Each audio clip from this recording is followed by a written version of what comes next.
Welcome to Organizing with Ease, where we simplify and organize our lives for the better.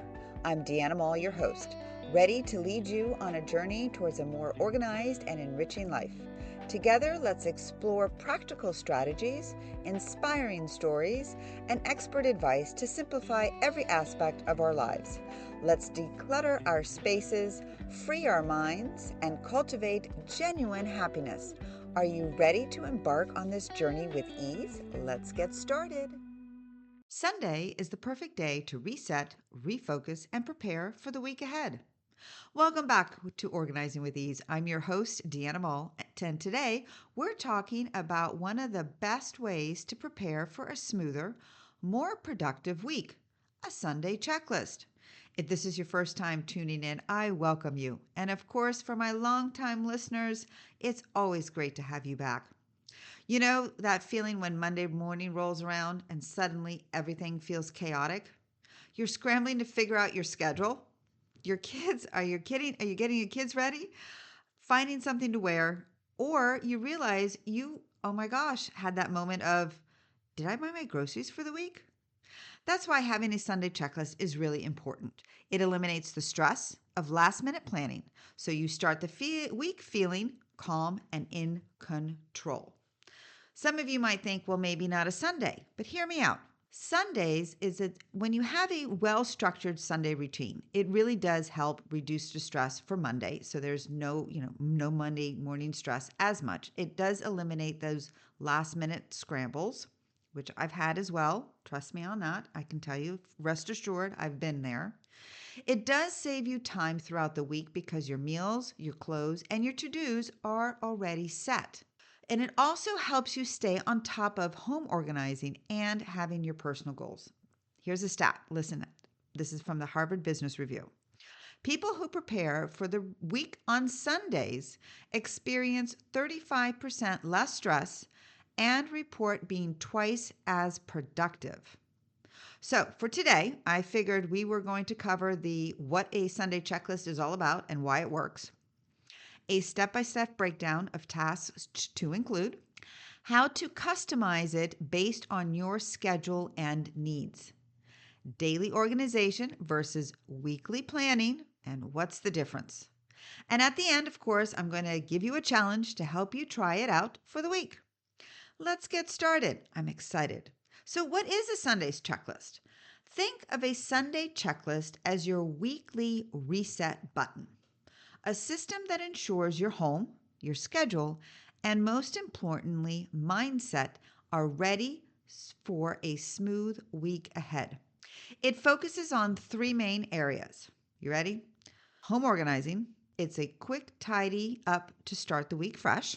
It's also a focus on schedule and planning, where you're reviewing appointments, your meal plans, and you prioritize your tasks.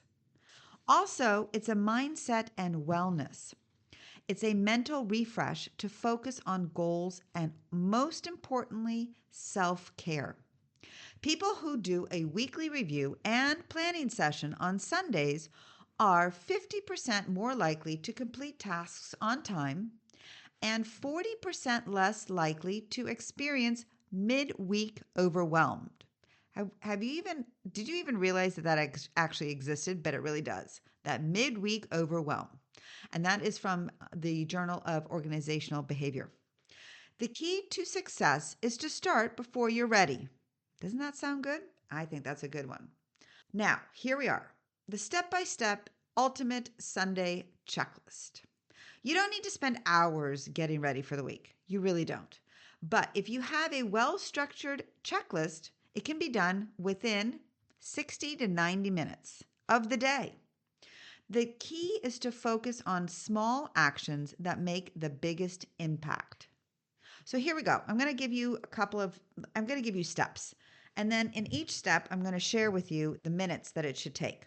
Home organization, between 20 to 30 minutes. Okay, hear me out. You're going to tidy up the high traffic areas. You're going to focus on your kitchen, your entryway, and your living room. These are the spaces that get used the most. Now that my kitchen is ready to go and it's in full swing now, I can tell you that it has now become back to where it was before, a high traffic area. Don't deep clean it, just put things back in place and wipe down the surfaces. And then you want to declutter those key zones. Do a 10-minute, declutter sweep. Walk through your home and put misplaced items back. Studies show that homes with a weekly 10-minute decluttering routine are 3 times less likely to experience clutter buildup. And then you want to prepare your bedroom and your closet. You want to put away the laundry and lay out your outfit for Monday, if it's possible. But it actually gets you going so that Monday morning start is easy. Research shows that starting the day in an organized space boosts productivity by 30%. Then we're going to do a weekly planning, 20 to 30 minutes. We're going to review your calendar and your priorities. You're going to look at your schedule for the week, appointments, meetings, kids' activities, and errands. You want to identify any prep work needed. Do you need to buy any gifts for a birthday possibly? What about a preparation for an event? What about you have to go to attend networking events? Is there anything that you need to do, bring? Are there marketing materials that you need to do if you need to promote your own business? You also want to make a to-do list, but you want to keep it really simple. Choose big 3, I say, quote unquote. 3 key priorities for the week. Studies show that people who set weekly intentions complete 50% more tasks than those who plan daily. So that's actually quite interesting. Setting weekly intentions complete 50% more than those that do the planning of the daily. So either way, we do need to actually make this habit a routine. Are you hear me? Are you with me on this one? If you're sidetracked, come back, listen, because I'm still got more to share with you. Now we're going to go into that meal planning, that grocery list. We want to plan 3 to 5 meals for the week, honestly, including quick dinners for busy nights. Prepare something, put it in the freezer, put the date on it, write on it so that if you're out and you have family members that need to have food for dinner, you can say, listen, in the freezer, there's this. These are the instructions. Here you go. And it's all done. You want to also check for your pantry, your staples, and write them down with your groceries to buy because you definitely don't want to make sure that you have it all down. I had a client of mine who used to go grocery shopping multiple times a week because she didn't plan ahead. But once she started using a Sunday checklist for meal planning, she cut her grocery trips in half and saved an average of 3 hours per week. Goal without a plan is just a wish. Meal planning saves time by making it easier to prepare for quick and easy meals. It's also healthier eating. When you meal plan, it can help you eat healthier and make sure you're getting the nutrients that you need. It's also you're avoiding food waste, stress reduction, because you are taking the guesswork out of what are we going to be eating tonight or for the morning, right? And this also increases productivity. Meal planning can help you be more productive by making it easier to get healthy breakfast, lunch, and dinner. Now, here I'm going to break down just a little bit. So, for some of you on how to use a meal plan, you want to start 3-day, do a 3-day healthy meal plan. And then for, if you're doing family meal planning, I would do 7 days. It's something to think about, something to start. Why not? You'll be surprised the benefits that you and your family will see. And at the end of the day, you'll be pleasantly surprised that this little prep work done on Sundays makes a huge difference. Now, you're probably asking yourself, well, how did that work for you? So for me personally, it did take some time. It was a lot of getting used to, getting my head wrapped around using 1 day to prepare for the entire week. But what I did was I wound up getting my family involved, and I said, hey, listen, I'm getting ready for the meal for the week. Please give me some insights. Are there any recipes? Because if you are planning on cooking certain foods or certain dishes, make sure that when you do grocery shopping, you have those ingredients, because sometimes you might not have them readily available. So that's why the grocery shopping is important as well. Quick recap. Meal planning can help you save time and money by mapping out a week's worth of healthy, yes, healthy, delicious meals for you and your family. And if it's just you and your partner, that also makes a big difference. It also helps you stay on budget at the grocery store by building your shopping list.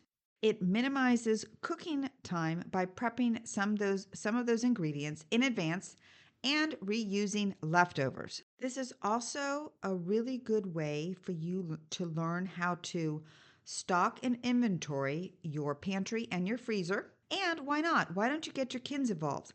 Like I said, I do that just so that I can get these recipes and meals that they're actually going to eat. So meal planning can be fun. It's a learning experience. Trust me when I say this over and over, it did not happen overnight. It did take some planning, no pun intended, in regards to getting this set up for the house. But once I did get that rolling and everyone is on board, now they're asking, oh, so what are we doing for the week? You can do meatloaf Monday, taco Tuesday, right? So you can actually use each day of the week for a specific recipe if you would like to make it fun, especially if you have younger kids. If not, just go with it. Make a great meal planning with, tips and tricks that work for you and for your family. Step 3, 10 to 15 minutes, mindset and wellness. You want to reflect on the past week. Yes. What worked well? What didn't? And what do you want to do differently? You do need to ask yourself those questions. Write down one thing you're grateful for. And, practicing gratitude does increase happiness and productivity by 20%. I have taken on doing my gratitude and also my journaling and my meditation. Did that hope it happen overnight? No, it did not. Is it step by step? Absolutely. If you try it, just try it out. You'll see the difference. You want to set weekly intentions. Ask yourself, what is your main focus for the week? People who set clear weekly intentions are 80% more likely to follow through. Now, that's a good one. I like that 80%. I hope you're going to be part of that 80% too. And you definitely have to schedule for some self-care time. Even 10 minutes daily can lower stress and improve focus. So what is your self-care? Share. Think about it, okay? Daily checklist versus weekly planning. Why you need both. A Sunday checklist gives you that overall big picture plan of what's coming about. But a daily checklist keeps you on track. Think of it as like a team. The daily checklist is the 5 to 10 minutes of tidying and reviewing the next day's schedule. See what's going on, making sure that you have everything, you know what's coming up. Then your Sunday checklist, you want to look at it as a weekly planning session to refresh your home, your schedule, and most importantly, your mindset. Homes that incorporate both daily and weekly planning routines experience 40% fewer clutter-related stressors. And that's from the Journal of Home Organizing.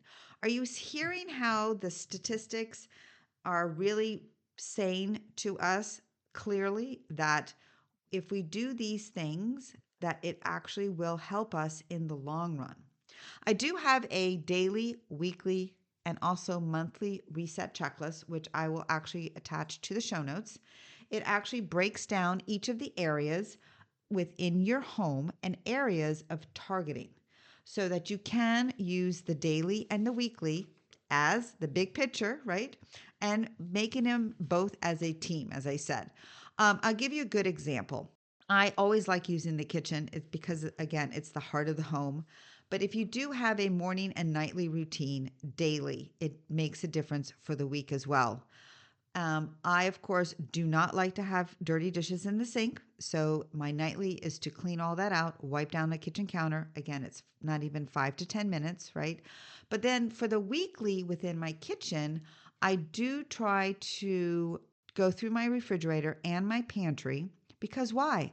Because I've started and I'm implementing my meal planning. So I need to create my grocery list. I need to shop and I need to do my meal prep. I prep my food. I wash and I chop my vegetables and my fruits so that, for the week ahead, all it's a grab and go out of the refrigerator. So these are the small things that one does that does take a little bit of time, but actually save time in the long run for the week ahead. Challenge of the week. I want you all to try a Sunday checklist. Choose 3 things from today's episode to try this Sunday. And I'd love to hear from you. So please, if you can, send me a fan email. I would love to hear from you. If not, on social media, of course, at D's Declutter, or send me an email. Love to hear from you on that. Deanna, Diana, at dsdeclutter.com. So again, that is what we are looking for and hearing from you so that you can get excited. I'm actually going to throw in a book recommendation. It's a 12-week year by Brian Moran and Michael Lennington. This book teaches how to plan and execute your goals efficiently using short, structured timelines instead of waiting for New Year resolutions. Here's a final thought. A Sunday checklist isn't just about getting organized. It's about creating a weekly rhythm that makes life easier. Small, repeatable habits will keep you feeling in control and not overwhelmed. So for next week's episode, Organizing for Busy Weeks, How to Stay on Track When Life Gets Hectic. And we're going to be talking about how to stay organized even during those busy weeks. We're going to get some simple systems and we're going to try to avoid that burnout feel. Until next time, step by step, little by little, let's keep making progress. If you enjoyed today's episode, don't forget to subscribe to Organizing with Ease podcast on your favorite podcast platform and leave us a review. Your feedback helps us grow and reach more listeners like you who are passionate about living their best lives. And remember, a new episode comes out every Thursday at 8 a.m. So mark your calendar and join us. Until next week, take care and keep shining bright.